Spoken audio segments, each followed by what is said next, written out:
Great. Thanks, everyone. Thanks for joining us, those in person as well as virtual. Apologies for the long delay. But we're going to get started because I do want to end at the same time so that counselors can have their evening and their dinner and family time. So I'll just open it up. Thanks for coming. And I'm going to pass it to ERG for some of the logistical explanations and instructions. Yeah, thank you. My name is Sophia with ERG, a contractor supporting this effort. I'll first start with providing meeting logistics for our Zoom attendees. This meeting is available with virtual interpreters in Spanish, Portuguese, Mandarin, Vietnamese, Haitian Creole, and American Sign Language, ASL. I will now have the interpreters provide further instructions. Each interpreter will say to participate in your language, click interpretation icon and select your language.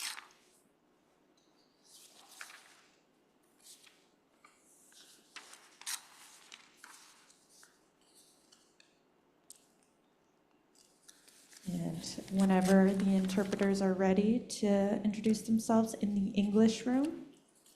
We're going to have Spanish go first.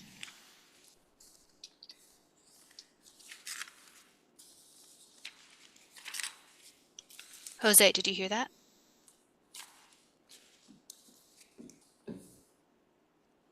Oh, I might have to do the interpretation because I believe Jose is in the room. So also they're doing this into the main audio room.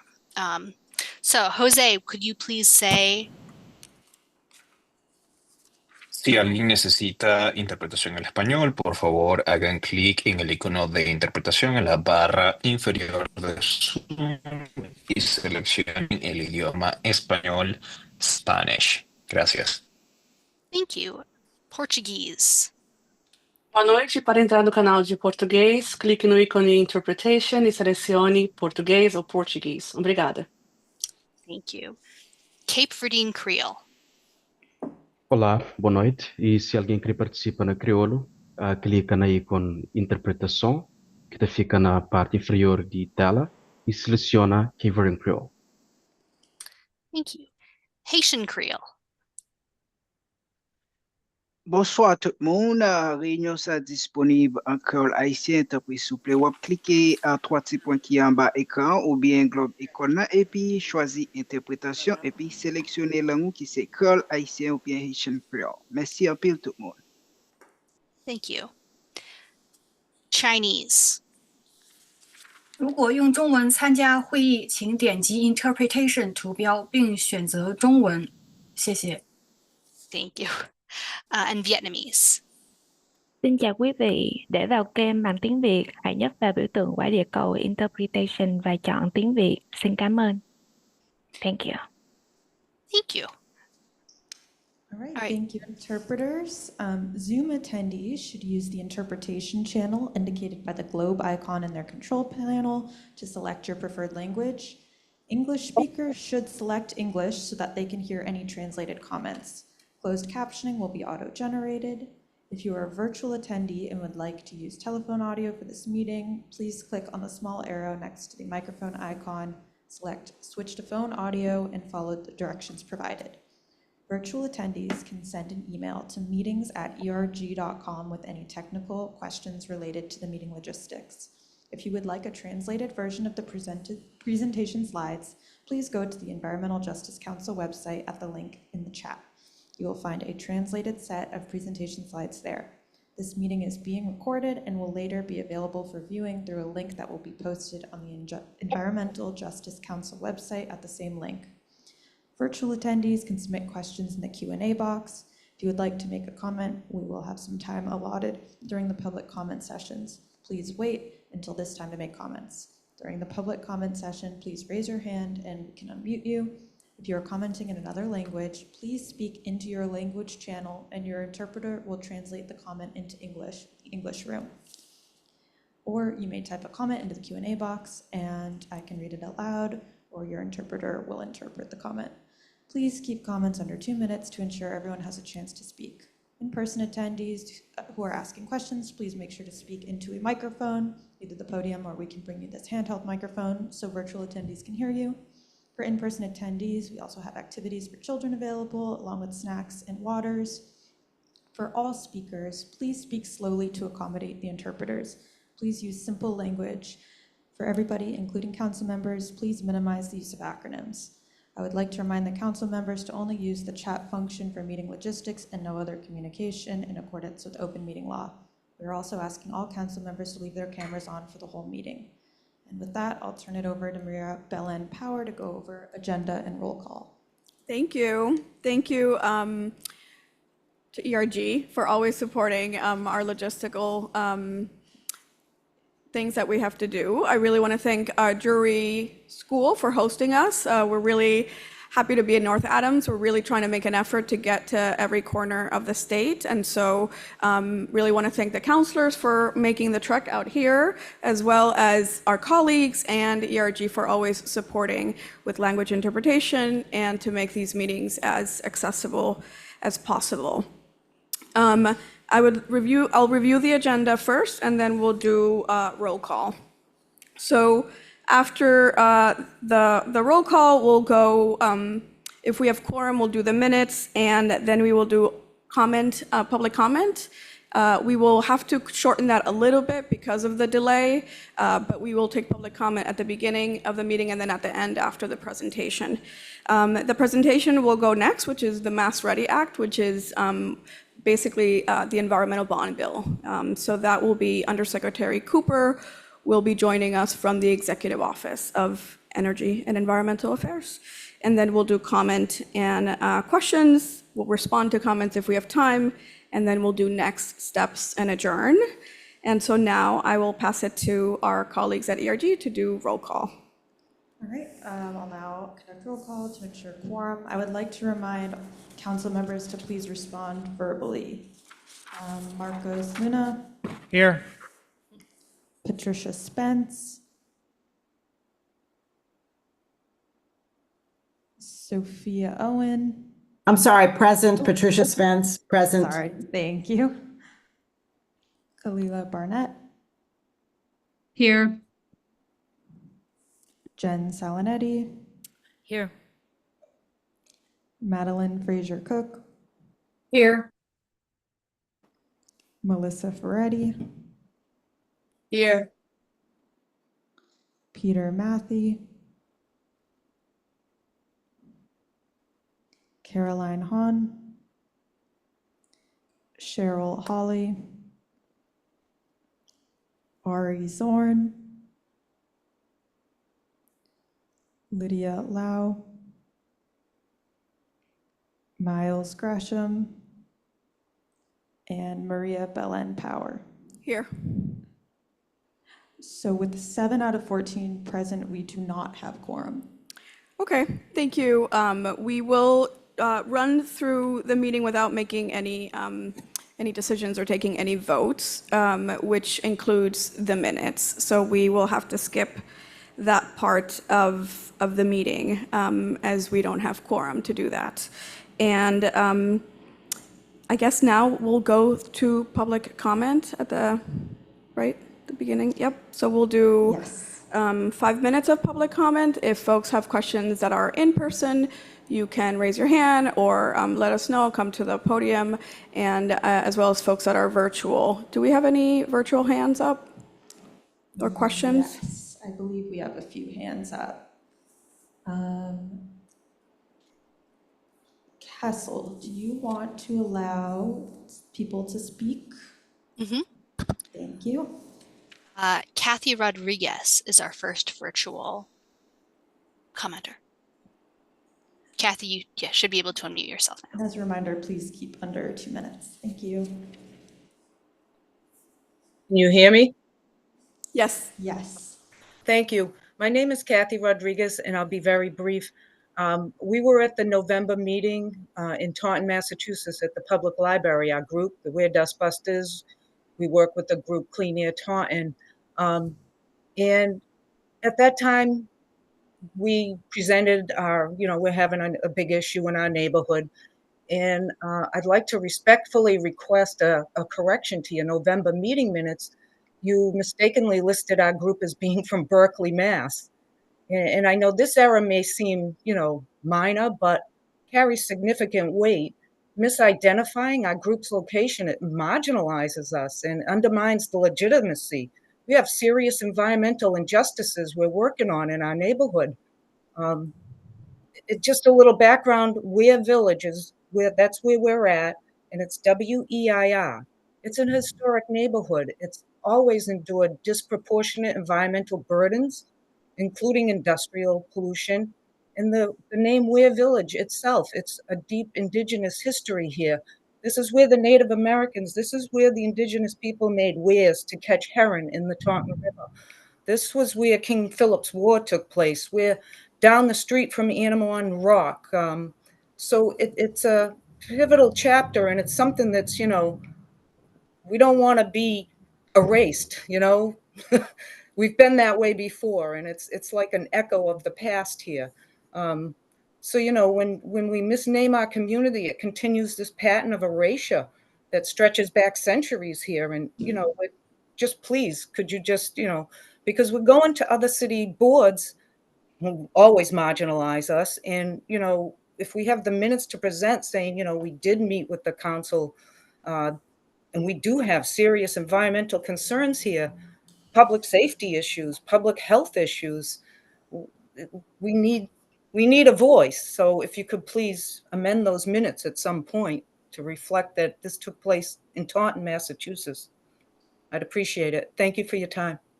Thank you so much. I really appreciate you letting us know. Definitely a mistake. Did not intend to do that. So we apologize, and we'll make that change as soon as possible. Thank you. Thank you. We do have two more hands. Yes, we have John G. Andrade, I believe. Next, you should be able to unmute yourself. Hi, can you hear me? Yes. Hi. First, I want to thank you all for having these meetings around the state. It's so important that we have these environmental justice councils around the state with access to the state departments that we should be working with. But I first want to say to the lady, Ms. Rodriguez from Taunton, I'm very familiar with Weir, W-E-I-R, and Taunton, a very highly industrial area, as well as a very historical community. I'm from New Bedford, Massachusetts. My name is Buddy Andrade. I am the executive director of Old Bedford Village Development Corporation and coordinator for the Greater New Bedford Environmental Justice Council here in southeastern Massachusetts. We have attempted to work with Falmouth and Wareham. We met some folk from Plymouth, and we'd like to work with people from Taunton in developing an environmental justice council for the region. I want to thank the Undersecretary of Environment for coming to New Bedford and working with us and listening to us, and hoping that from that meeting and working with her office, this Environmental Justice Council effort that we're doing here in Southeastern Mass will take place. I just also want to make people aware that Old Bedford Village with the South Coast Community Foundation was one of the organizations that had an environmental justice grant through EPA that was terminated by the present administration. So when we speak and talk about the things that we have done and are doing, we speak with a lot of credibility regards to our work that we've done in the community. And I just have to end with this. The most important part, being late is not a big deal, okay? But to see the meeting open up with several individuals as interpreters for our linguistic community, Buddy Andre, that is a victory. We feel the state is not doing its job to be inclusive or to really engage with all the communities because of the game we play with technology and politics of which group should be heard. All groups should be heard. And I'm going to emphasize again the Cape Verdean Creole versus Portuguese. It is very despicable and disgraceful to continuously try to make us speak Portuguese versus the Cape Verdean Creole. And I'm so proud to see and hear Portuguese, Spanish, Creole, Haitian Creole, Chinese, all together delivering the messages of environmental justice to everybody, no matter what language we speak. And I am Cape Verdean, and I speak Creole. I'm a 75-year-old Vietnam veteran, active in this community for over 50 years doing the work I'm saying. Unless we stick to the civil rights foundation of accommodation and inclusion, then we're going to continue to miss the boat with all the new things that y'all think are much better than what was happening and working already. Okay, and I just want to think a big pat on the back for the state in the leadership. Now I'm asking Secretary Bowers that this be consistent and to every agency in the state. Right now, we're working with the Department of Public Health and of all agencies to be consistent and inclusive with all the linguistic communities. Okay, it's really, you have to think about that. Why would you not want to, especially when we're talking about public health, workforce development, housing, the basic human rights and needs of everybody and every language. Thank you. Thank you so much. Really appreciate your comments. I think I'm gonna, because of the time, unless if there's someone in person that would like to speak. Okay, I'm gonna move us along and have the second public comment and question period at the end of the presentation. So now we're going to move to Undersecretary Cooper. Undersecretary Cooper, are you, can you hear us? Are you online? Yes, I'm here. Can you hear me? Yes, great. Thank you so much. So Undersecretary Cooper is going to talk about the Mass Ready Act, which is what we're calling the Environmental Bond Bill. So she'll go through some of the sort of big picture, what is the act, and then talk a little bit about the specifics. And then we'll open it up to questions and comments from the council. So I'll pass it to you. Thank you so much for joining us, Undersecretary. Thank you so much for having me. And I'm going to try to go through my slides a little bit quickly, given that I know you've got a compressed time period tonight. So let's go ahead and go to the next slide. And so Undersecretary Power framed it well. I want to give you, just a high-level overview of what is this bill, the Mass Ready Act, an act to build resilience for Massachusetts communities, and sort of what's the context? What are we looking to accomplish in the bill, and how do we set those goals? What will the bill do? What are the investments we're looking to authorize, and the other policy proposals that we've included, and where does it sit now, and what will happen next? So on to the next slide.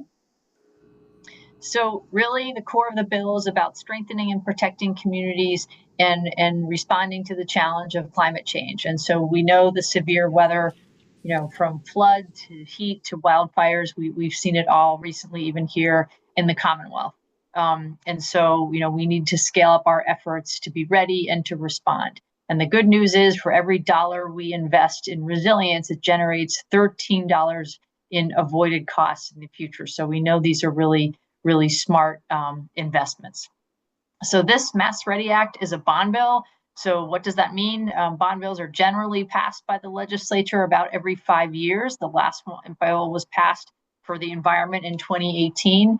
And what it does is it authorizes capital spending by the state. And so in this case, it's for the Office of Energy and Environmental Affairs and our agencies. So Conservation and Recreation, Environmental Protection, the Mass Environmental Police, Agricultural Resources, Fish and Game, the Office of Coastal Zone Management. And so the bond authorization, allows the state to sell bonds that support capital spending. And so it really establishes a ceiling, if you will. It's not actual funding, but it allows, but without it, we can't do anything. We can't allocate capital dollars. So it establishes that ceiling. And then through our spending process, when we create capital plans every year in the executive branch, that's when we allocate funds for spending against the authorization that the bond bill gives us. So let's go to the next slide. And so this is, sort of on the foundation. I just wanted to share with you some public opinion polling. Our colleagues at the Nature Conservancy shared this with us in April. And at that point, we were pretty far down the road of developing this bill that we started working on really about a year ago. So what this poll of voters showed, perhaps not surprisingly, that people are really concerned about climate change and the degree to which it will impact them personally. And you can see the top line in the last 7 years, an almost 20% increase in voters worrying about the a serious impact of climate change on them. And so the next slide is sort of the flip or the positive of this. Can we go to the next slide? Great. Oh no, one back. There. Sorry, I think it flipped too quickly, so we can just go to the next slide, there we go. The second part of the polling results are, people are worried about climate change, but they really value the environment and value investments and want to see future investments in the environment. So whether it's drinking water, making sure our rivers, lakes, and streams are clean, taking care of our forests, protecting salt marshes and wetlands that are soaking up flooding and absorbing a lot of carbon, protecting our working farms. So this is, we felt like this was really validating, not surprising to us, especially what we know about people in Massachusetts, but was a helpful frame for our work in developing this bill. And so next slide is also sort of the foundation. What I wanted to do is just show you sort of how do we go about developing bills like this. So we have, at Energy and Environmental Affairs, we have many plans to establish our strategic goals, and some of them are directed by acts of the legislature. So, for example, our Clean Energy and Climate Plan, shows how we will get to net zero emissions by 2050. And so all of these plans, our Resilient Mass Plan for preparing, adapting to climate change, taking care of our family farms across the state, taking care of our forests. Today, and I'll talk about this, but today the governor announced nation-leading biodiversity goals. So all of these plans have goals and targets associated with those, and we need the bond bill and our capital programs to help achieve them. So next slide, this will translate into something I think that's a little bit more accessible. So what are we trying to achieve? What does success look like? So we're building resilient infrastructure. So taking care of dams that needed to be upgraded, removing them where we can to restore our rivers.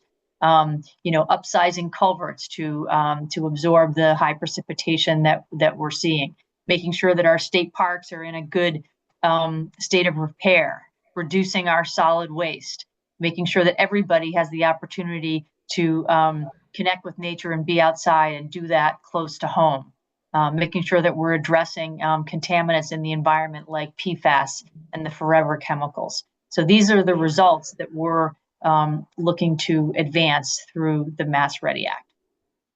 So next slide, get into a little bit more specifics. So what is this bill about? So really, we think of the Mass Ready Act as an investment in the Massachusetts way of life, which we know is rooted in a connection to the environment. So these are our three themes: strengthening infrastructure, investing in local economies, and protecting water and nature.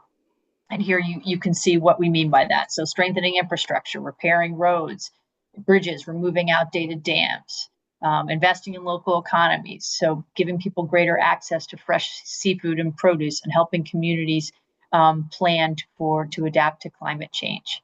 Protecting water and nature. So conserving habitat, investing in parks and open spaces, planting trees. So next slide. So part of the bill, and I said this, I think, at the beginning, are sort of the authorizations, right? So that will, authorize us for future capital spending. So this is the biggest, this proposal is the biggest investment in the environment in Massachusetts history. It's a $3 billion bill. And so, it's a comprehensive package. And these are what I've shown you here on the screen are our 6 kind of categories of investments that fall under the 3 themes that I just noted. So inland and coastal flooding, clean water, air, and land, climate readiness, and environmental justice, which is really about how we help help communities prepare specifically, secure farmers and food systems, parks and parkway infrastructure, which is about our the state assets and facilities that we are charged with maintaining and caring for on behalf of the public, land conservation and biodiversity, protecting land, creating parks, protecting habitat. So for the sake of time, I'm just going to keep going. I'm happy to go back and answer questions.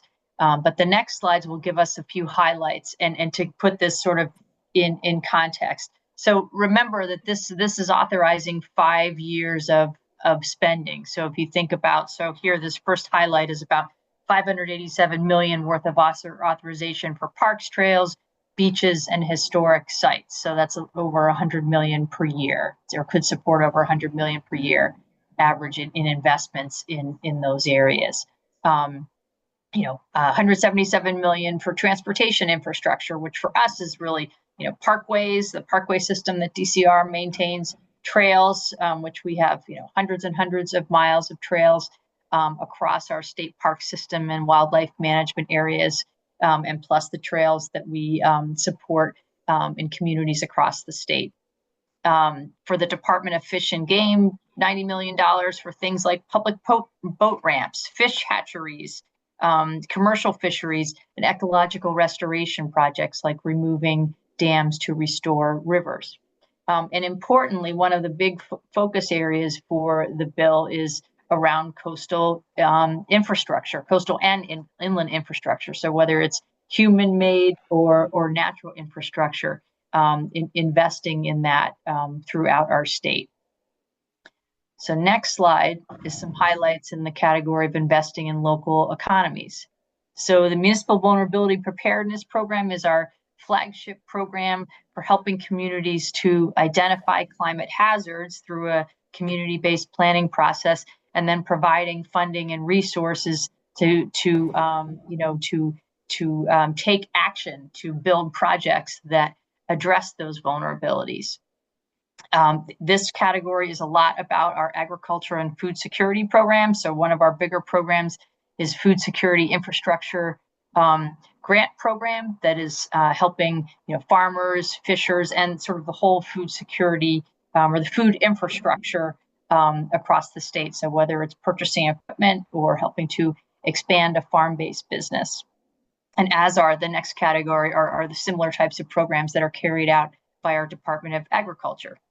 And then this last category is different types of really, really important programs that are sort of supporting communities and resilience. So the first part is our Resilient Mass Plan, which is our hazard mitigation plan for the state. And so that is looking at taking actions to carry out that plan.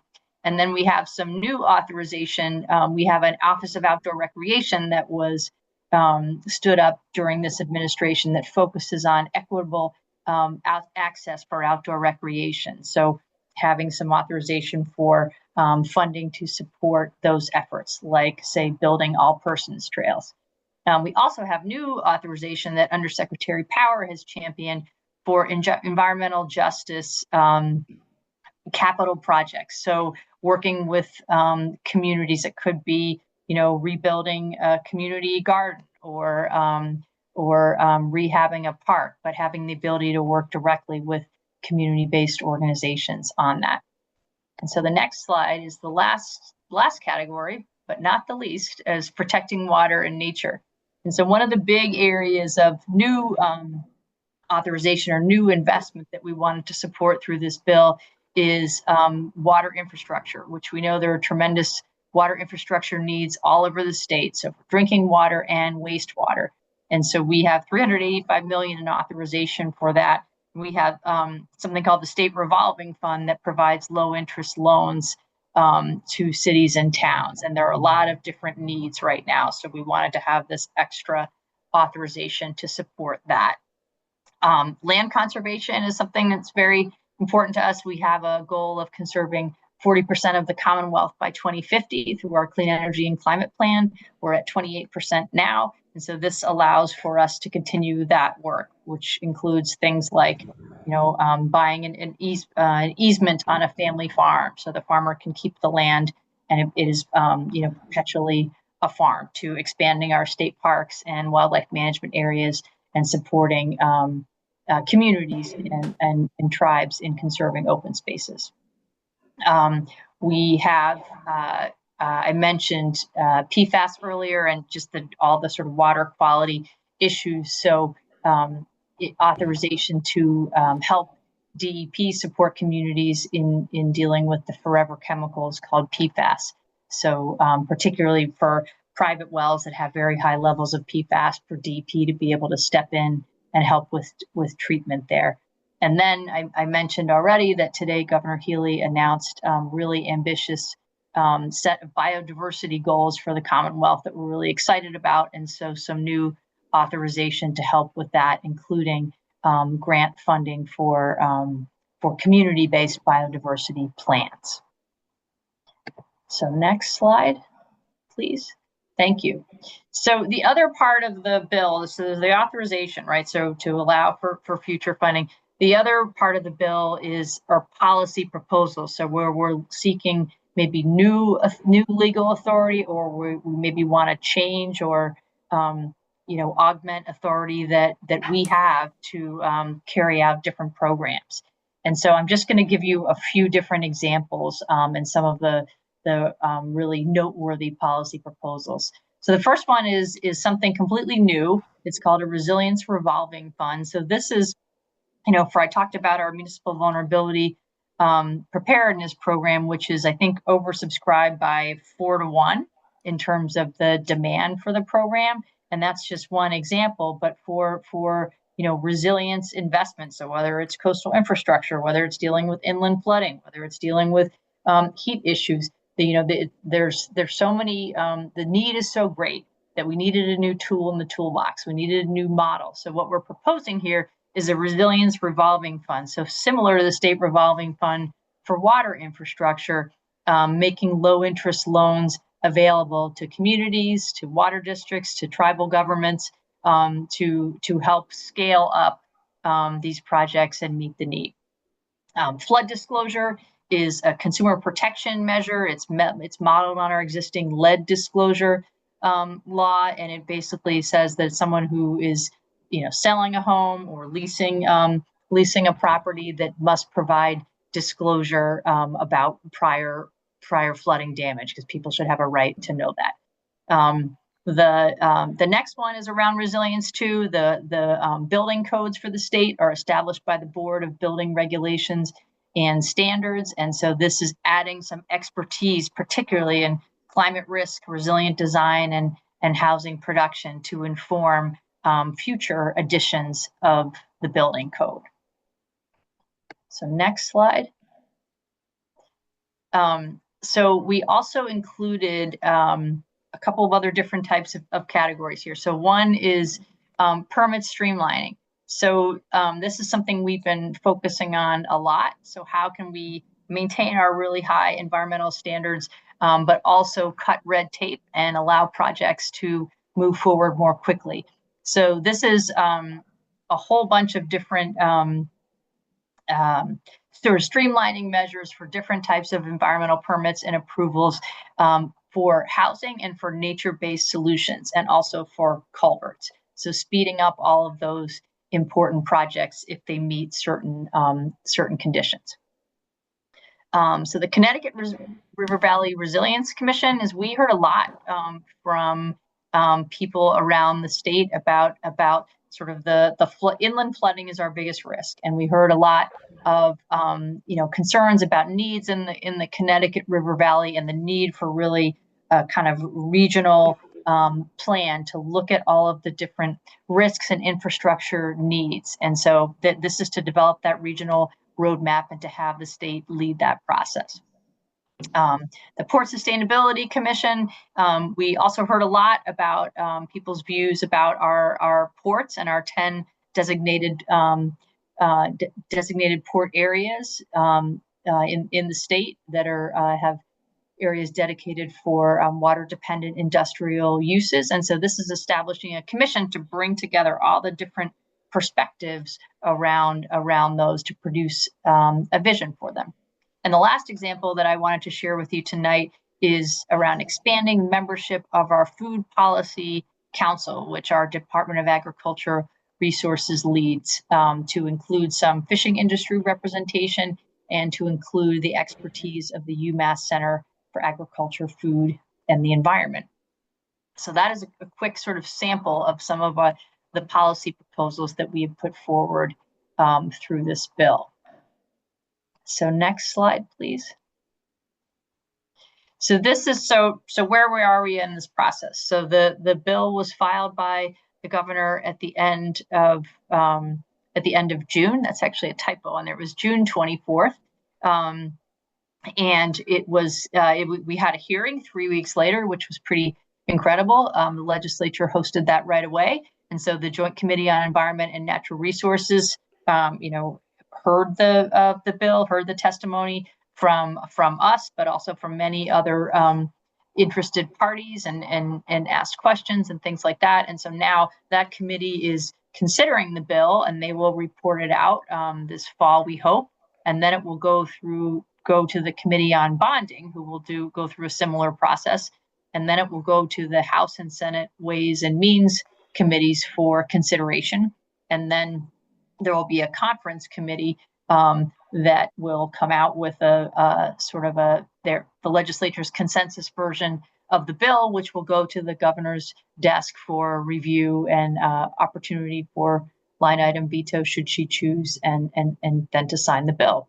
And I should have said at the beginning that we need this bill to be in place roughly by next July. So I mentioned, I emphasized that we need authorization the state needs authorization to continue to borrow to be able to fund our capital programs. And so when we propose bond bills, when we know that we're running, we want to make sure that we never run out of authorization, right? So we can keep our programs going. And so we need this to pass by next July so that we have all the authorization in place to carry out all the different goals and types of programs that I just went through. So that was my sort of quick truncated version of my presentation. And I'm happy to answer questions. I think the next slide is just some resources that I wanted to make available, right? So these are just some links to different information about the bill that is available on our website. Thank you so much. This is really, really helpful, Undersecretary Cooper. We'll open it up now for questions or comments from council members.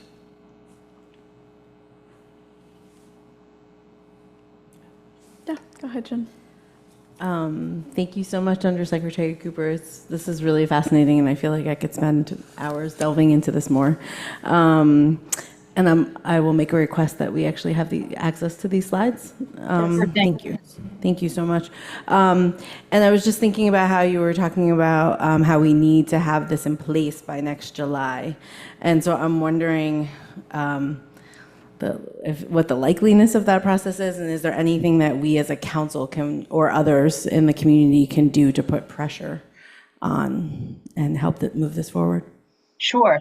Well, certainly, having the legislature here, that people here understand the importance of these programs and want to see, them to continue to be authorized is helpful. I will say, the fact that we had our hearing 3 weeks after we filed the bill was really pretty incredible. So there's been a lot of interest, and we do feel confident that the bill will move along. And we've heard that from our colleagues in the legislature.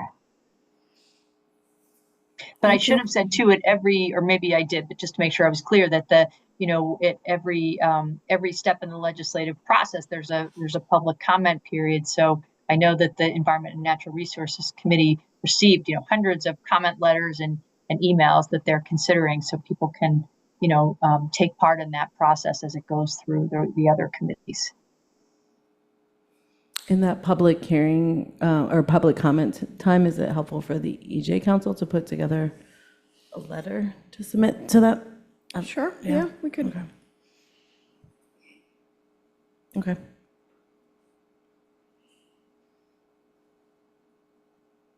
Anyone else with questions or comments?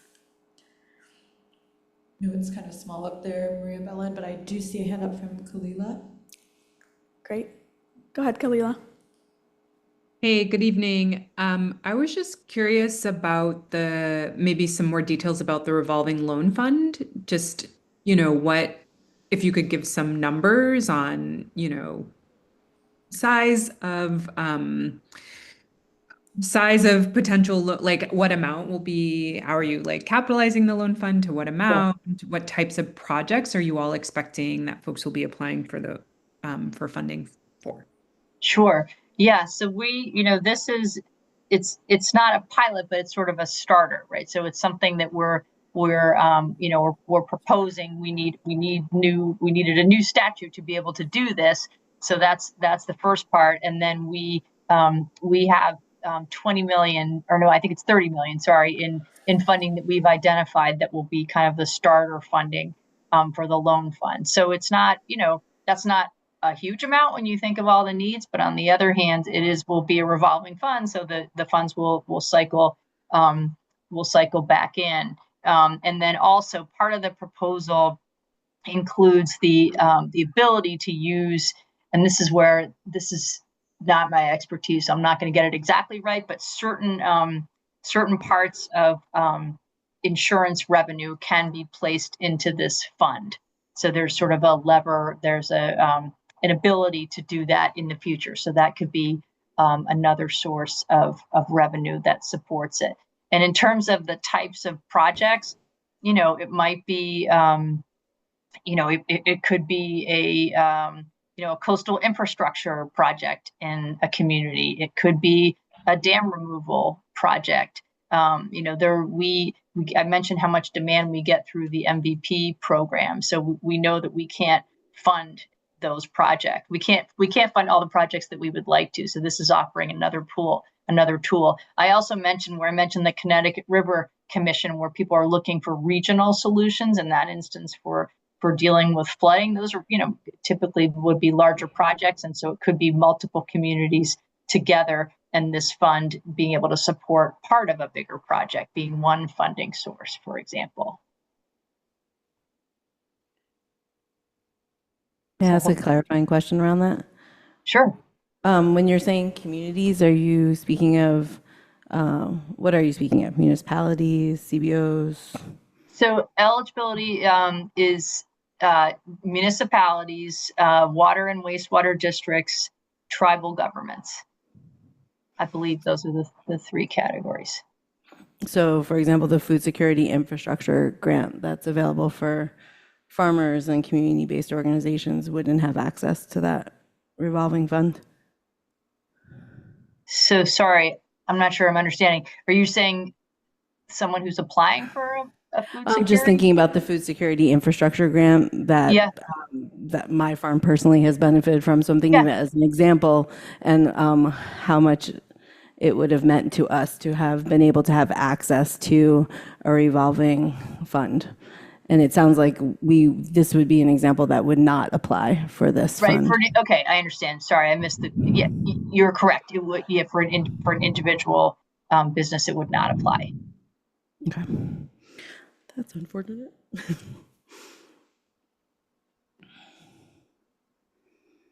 Anyone else from the council online or? Got my hand up, if that's okay, Maria. Yeah, go ahead, Melissa.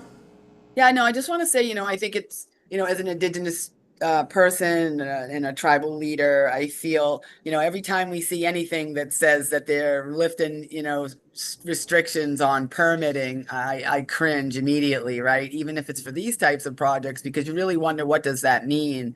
But it does seem, obviously, a lot of technical information here that I would have to weed through and really look at. But I do feel at least positive that there was some, it seems well thought, and I think it's well meaning. So I just wanted to say that, lighten up permitting is always scary. So I hope, this really does manage to be a positive thing. Some of these really look great to begin with, and then they end up being a little bit more harsh when the permitting happens, especially when it comes to infrastructure and housing. We've learned that very quickly with all of the sand mining that is happening here in our region. So I just wanted to just say that, just kind of more of a comment. Great presentation. I'll dig more into all of these things, and we appreciate it. So thank you. Yeah, and I'd be happy to talk to you about the permitting in more detail. But here's what I would say is that these are really for sort of creating a fast lane for projects that are doing all the right things coming in the door. So this is not just for any projects, and there'll be pretty kind of strict guardrails around that, because I would share your concern. So I understand what you're saying. Great news. Thank you. Yes. And I see Madeline Fraser-Cook, you've had your hand up for a bit. Yeah, thank you. Thank you for the presentation. It's very informative. As you were talking through it, something that's kept coming up in my mind was, this is seeking authorization for lots of different programs with significant funding for these various programs. And if we're talking about environmental justice and economic accessibility, I was just wondering about the procurement guidelines around some of this. If we want to diversify the organizations that are eligible for, receiving for, or benefiting from some of these funding sources. I'm just thinking about how the procurement processes work and whether breaking up some of the contracting into kind of more manageable contracts for smaller, more diverse contractors and professionals to be able to participate in these kinds of projects. I know that we don't have a great track record in terms of accessibility for some of these larger funding sources, and so just kind of giving some forethought to that and messaging kind of the availability of these funds to a broader kind of set of contractors and professional services firms, I think is something worth starting to think about, at least knowing that this has got a ways to go still, but those topics can be pretty sticky in figuring out how to make sure that the procurement guidelines and complying with all those are absolutely being carried out, but while also opening the door of opportunity, economic opportunity, to more diverse set of contractors and professionals. Yeah, I think that's an excellent point. And I will say, we did try to, expand eligibility for various programs in the way that we, in seeking reauthorization, and where I talked about the new authorization for environmental justice projects, which is specifically with community-based organizations. That's something that we didn't have that, we didn't have that authority to do before, so we're creating it here. But I understand that you're making a much bigger point about who has access to all of these, and the way that government sort of sets up the structure for procurement and the requirements can create barriers, and we need to be mindful of breaking those down. So it's a really good point. Thank you. Anyone else from the council? Patricia Spence, I see your hand up. Thank you. Thank you again for a wonderful presentation. And I too will go back and review. I think I missed this one point, so I'm just asking if you could repeat the 42 million to manage and mitigate hazardous threats to public safety. Could you just give me a couple of examples of what that was, the hazardous threats? I think I was talking about our resilient mass plan, which is this, yes, our hazard mitigation plan that our Energy Environmental Affairs creates with the Emergency Management Office for the state, but it's specific for climate adaptation. It is. Okay. Yes. So Okay. for example, there are areas of the state where we don't have good information about sort of historic flooding. So, Okay. funding in this plan is helping us create a network. So a network of stream gauges, but also, creating better data to measure that over time. Okay. So we have that information for planning. That's one sort of planning example of something that we fund under that plan. Okay, thank you. That's all I needed. I think I Sure. missed it. Okay. Anyone else? I don't see any other hands up, unless you have something to add. I was just thinking a little bit beyond, I'm just thinking about this timeline and implementation and what are the opportunities that we have beyond this bill and that the EEA has beyond this bill to be specifically supporting EJ communities, EJ CBOs. Because I'm excited to hear that this could be pushed forward by July, but what's going to happen in between then, and then thinking about the timeline for implementation, which I don't know much about, and perhaps you could speak about what happens once a bill is passed, and then what's the timeline that occurs that gets us to the point of even grant making. Sure. Yeah. So, I mean, the good news is that we have, so the last environmental bond bill that is authorizing our programs today was passed in 2018. And so let's say our MVP program example I've used a couple of times tonight, that's ongoing. And every year the state creates a capital plan that allocates funds for that program. And so it's ongoing. We have a grant cycle that renews every year. And so when this bill passes, the bill is signed, there's new authorization. So we just sort of keep going, right? The cycle will just continue. Every year the state's budget office, will create a statewide capital budget, and that will provide funding in sort of the different categories, the different programs that this bill is supporting. So when you think about, like, let's say a new program that we're creating, like the environmental justice grants, we have the new authorization. So the next cycle, the capital cycle, comes around, we request funding to be allocated to stand up a new program, and then we create a new grant program in that instance. And then we, open up grant applications, and you sort of go through the cycle. So I think depending on whether it's something that for programs that already exist, we just sort of keep going through the annual cycle and we seek funding against this authorization. For something that's new, once the bill is signed, we begin to do the work to stand it up and seek funding to make it come alive, if you will. Thank you. That's helpful. Yeah, and just leaving it with a broad, not just a question for us to sit with of what other pathways can we create outside of this bill. Yeah, I mean, it might be helpful. I don't know if folks are interested, if council members are interested in hearing from just the different grant programs that we have and how they work and who's eligible, and because I think there's a lot of opportunities out there, and it might be helpful to just to hear from the different grant programs that we have. Yeah, thank you. I would appreciate that. All right. Any other council members have a question? No. All right. So now I'm going to move us to public comment if there are any. Yes, go ahead. So I think there's some instructions, right? If you could go through the instructions for public comment. Yes, so if you're making a comment in the room, you can either go up to the podium there, or I can bring you this mic. That's just so everyone online can hear you.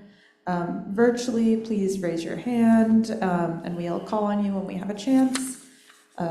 We can also read the comments from the Q&A box if time allows. Thank you. Great.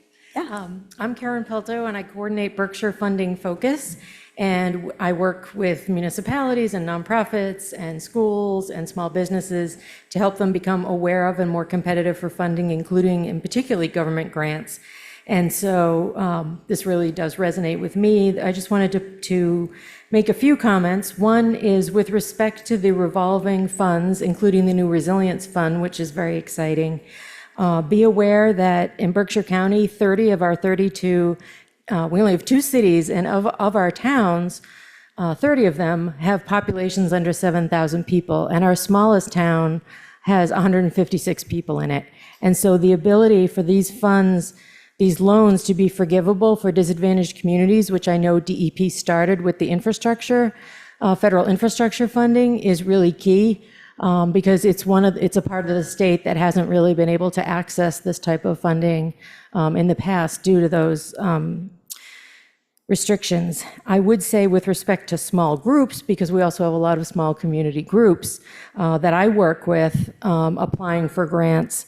One in particular I'll use as an example, Roots and Dreams and Mustard Seeds, who is based in Pittsfield, Mass. They received their very first state grant a couple of years ago for the Social Enterprise Social Enterprise Fund, which I think was just a windfall for them and amazing. But being small and trying to manage a reimbursement-based grant and really not having the funds to put up front to be reimbursed, I want to commend the EJ program for including a provision where folks could be provided grants on a monthly funds on a monthly basis as opposed to a reimbursement base. And I guess I'm just encouraging the use of that in more programs so that's not just the EJ program itself standing up for these smaller groups, but really helping to permeate that.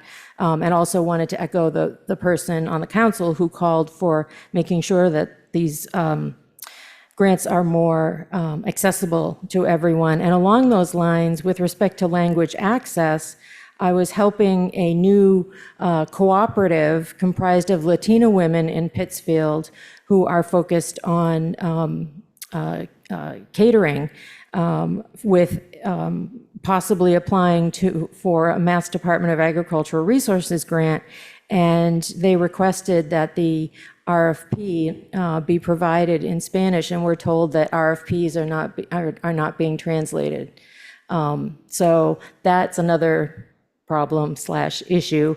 I was able to continue to work with them through a local interpreter who is a professional interpreter, but still, it was a little disappointing to everyone involved. And with respect to resilience, I do want to point out something I've learned from my colleagues. I sit at the Berkshire Regional Planning Commission, even though my initiative is broader.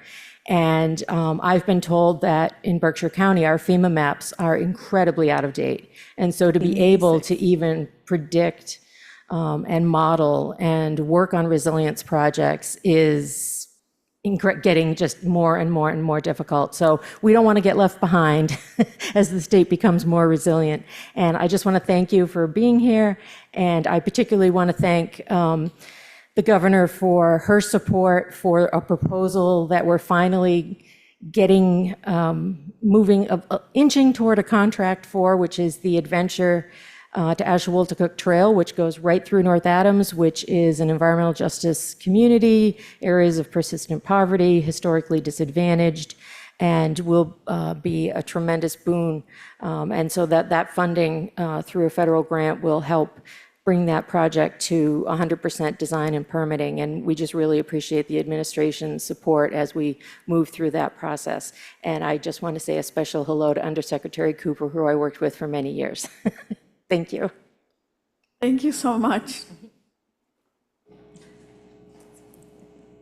Thank you. Those are all very important points and suggestions. So we'll definitely take them back and see how we can implement some of those.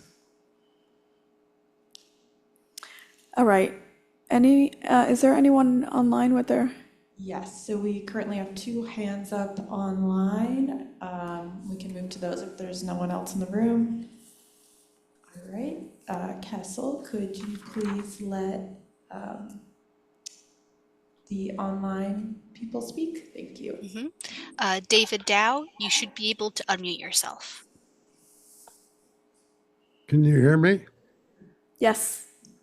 This is David Dow. I'm a resident of Falmouth, Massachusetts, and I wanted to speak to seek support from the Massachusetts Executive Office of Energy and Environmental Affairs and the Environmental Justice Council on helping environmental justice populations here in Cape Cod have input on the Safe Drinking Water Act and Superfund cleanup at Joint Base Cape Cod. recently the Trump administration required the Air Force Civil Engineering Center to remove all references to environmental justice and diversity, equity, and inclusion from their community involvement plan. So since the Air Force has spent over $1.3 billion cleaning up past pollution and are currently working on PFAS chemicals, which pollute not only our drinking water, but also biota in our freshwater ponds and lakes, that we have an opportunity to have environmental justice people and those at the bottom of our socioeconomic system be involved in deliberations of how the cleanup should be moved forward and what the effects are off base of the current pollution that's in the drinking water and also the wildlife. Thank you so much. Next, we have Carl Zura. Carl, you should be able to unmute yourself. So I am one of thousands of opponents of state lands logging, also known as active forest management. And I've been begging EEA for years, Undersecretary Mike Cooper might remember this, to have a public conversation about these policies. They have refused to do so. I've been in contact with EJ for over a year on this same issue, and even though they've been receptive in terms of communications and they've put me in contact with people from DCR to try to get some of my questions answered, they have failed to get DCR to answer these very simple questions that I've asked. There is good science. It's in the Forests Climate Solutions Initiative, where the state for the first time has acknowledged that there is good science to support the idea that we do not need active forest management for state forests in Massachusetts. And the state will not discuss this research openly, even though for several decades they have been presenting a one-sided view suggesting that active forest management must be performed on forests in order to make them survive, which is absolutely not true. I wasn't prepared for a 2-minute constriction. I'm very disappointed in this meeting format. This is exactly what EEA does all the time. It presents a slide deck to sell its very complicated policy. In this case, the bond bill has a lot of good points, but it doesn't give people time to actually talk about some very complicated components of the bill. I will bring up a couple. Both DFG and DCR the bond bill proposes to give them the power to designate or de-designate reserves through the commissioner and their 2 boards without any public input whatsoever. The public has had no input on the issue of reserves. There has been no public discussion of it. Yes, there has been the requisite 3-minute comment at the end of a slide deck, but that never goes anywhere with EEA. And I'm really tired of not being able to have a public conversation about this. And I'm disappointed in EJ not upholding its own principles of meaningful involvement and the sharing, the equitable sharing of burdens and benefits, which is an issue I brought up with them over the last 1.5 years, and they never even came to a decision about whether or not the fact that 82% of the logging in Massachusetts occurs in Western Mass, and whether or not that is a burden for this area. I've never even gotten an answer for that question. And as you can see, this is a very complicated topic, and it's not going to be able to be covered in 2 minutes. And I'm still waiting for the state to allow a genuine conversation on these issues. Thank you. Thank you so much. Oh, I'd like to add one more thing, if you can still hear me. Sure, go ahead. Provide an email address so I can send you the 2,500 words I wrote in preparation for this meeting after having read the entire bill. Thank you. Yes, can someone put it in the chat? There's an EJ inquiry email address. Yes, we'll grab it. Great. Thank you so much. And there's one more person with their hand raised online. Sure, go ahead. Craig Diaz, you should be able to unmute yourself.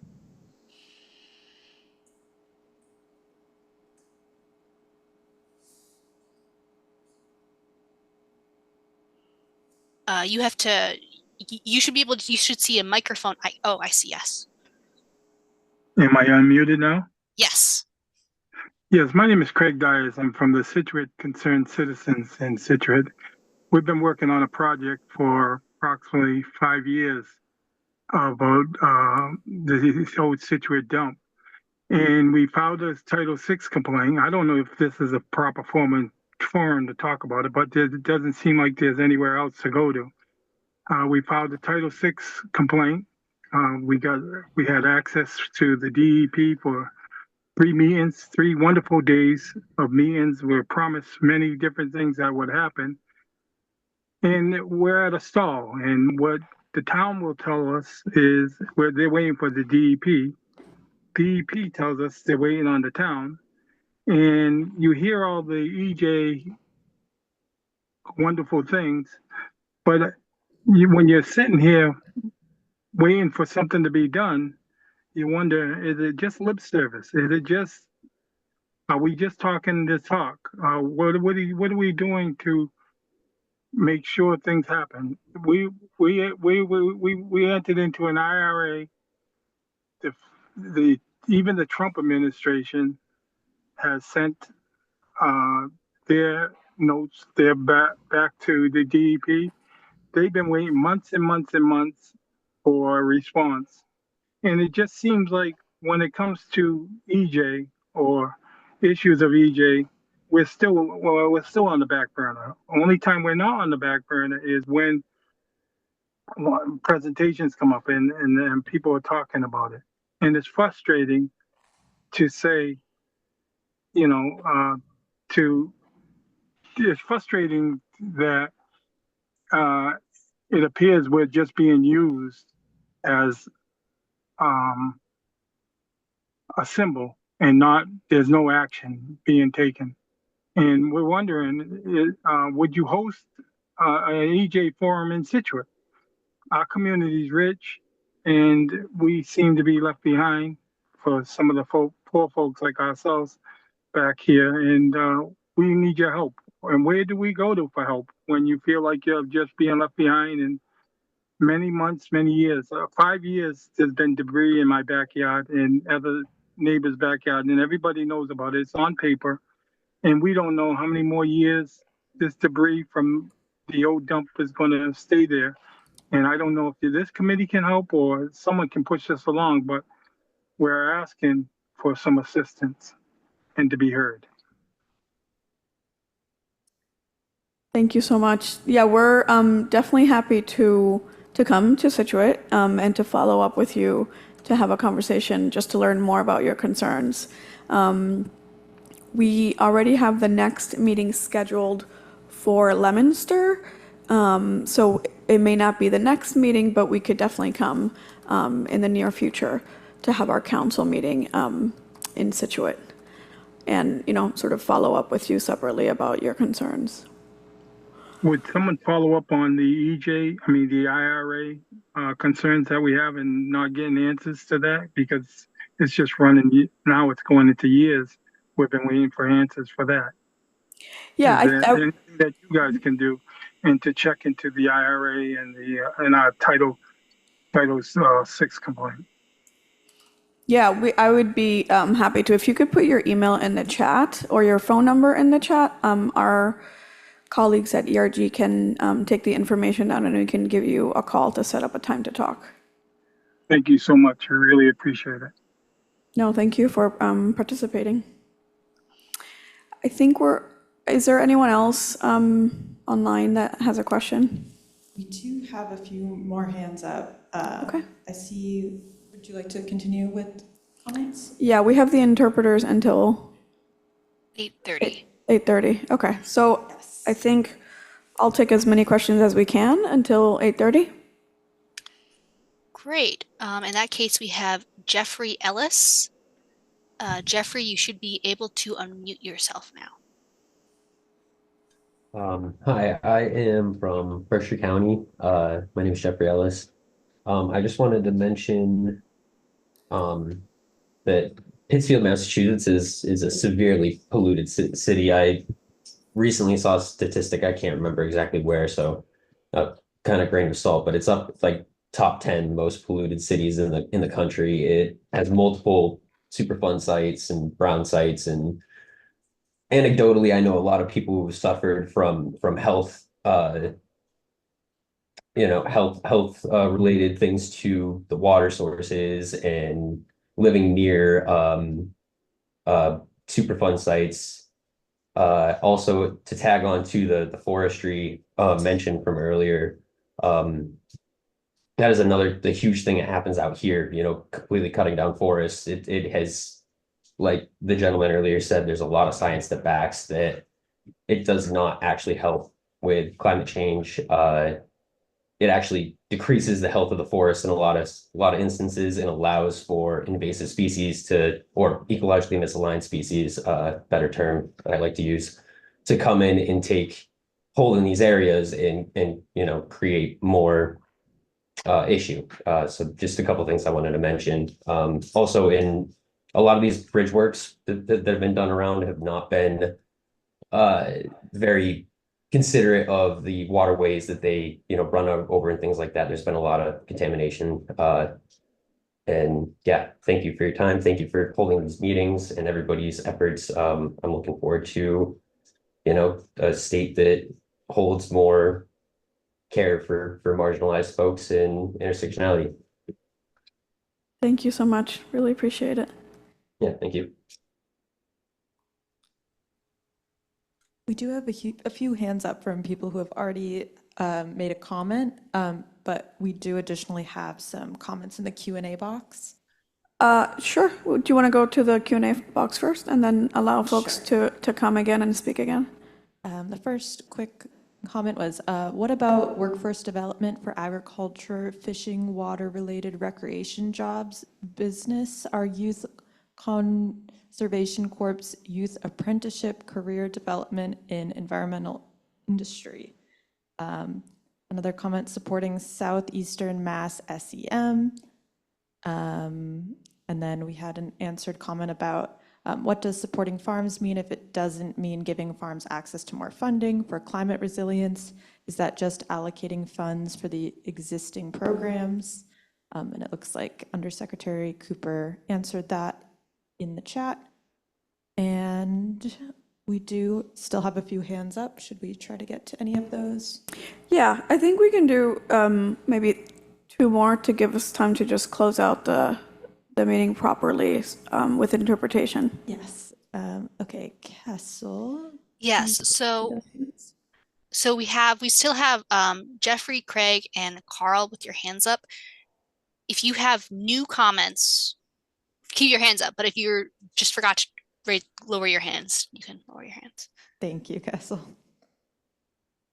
Okay. So it looks like Craig. Oh, no. Okay, never mind. All the hands are down. All right. In that case, I think we've gotten to all of the online questions. Great. So I'll move to close us out. Oh, yeah, of course. Go ahead.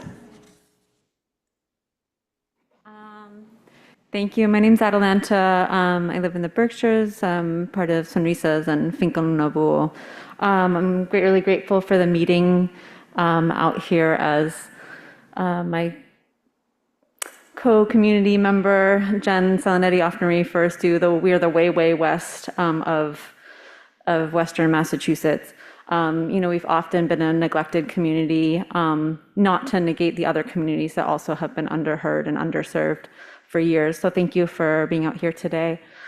One thing I was thinking about while listening about this bill is the importance of looking at the macro and the micro of these factors. And when Jeff Ellis was speaking, that was one of the things that came up for me. Was it's so important to look at that macro and move this big bill forward that can be really helpful to so many communities. And one of the things that we often miss is that micro, whether it's language access or so often that reimbursable grants are really not accessible at all for the majority of community members, marginalized community members. And then also looking at the things like the Sustainable Forestry Initiative as well, that's actually really not environmentally caring and friendly. And so that's where I think that micro comes into play when we're looking at Superfund sites and how housing people living around there have health issues, all those things that were mentioned by other people earlier. And just really interested about how the EEA can also hold those micro pieces as well. So, it's important when we create these policies, what are the tangible pieces? And I was part of the Resilient Mass Metrics program last year that's kind of attached to this. That we're looking at. And I feel like that's one thing I find myself constantly advocating for within the state is how are these one-on-one relationships being held? And that includes that relationship with the environment as well. What was mentioned also, what we're witnessing right now is so many culverts and bridges are being redone. They're clear cutting majorly. It's like completely it makes no environmental sense. We're gonna have not only the non-native plants move into the area, but we're gonna have erosion as we get this massive flooding that's been happening in this area. And so we're really seeing the people who are really like land tending on an intimate scale are seeing a lot of these policies come in with with large amounts of funding, but they actually don't make environmental sense.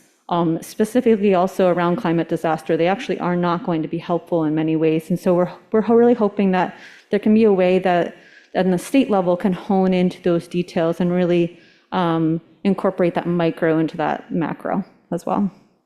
Thank you. Yeah, that makes a lot of sense. Thank you so much for your comment. So I'm going to move us to close. So our next meeting is October 30th, and we will be in Leominster. And as a reminder for virtual attendees to please complete the evaluation. It is on the Zoom chat. That would be really helpful. And so if I can get a motion to adjourn. We don't have a motion because we don't have quorum. Great. All right. Thanks, everyone. Have a good night. All right, just for our virtual folks, the survey is going to pop up after I close the meeting. So there's nothing in the chat yet, but you will see it. And thank you, everyone. Thank you. Thank you. Thank you.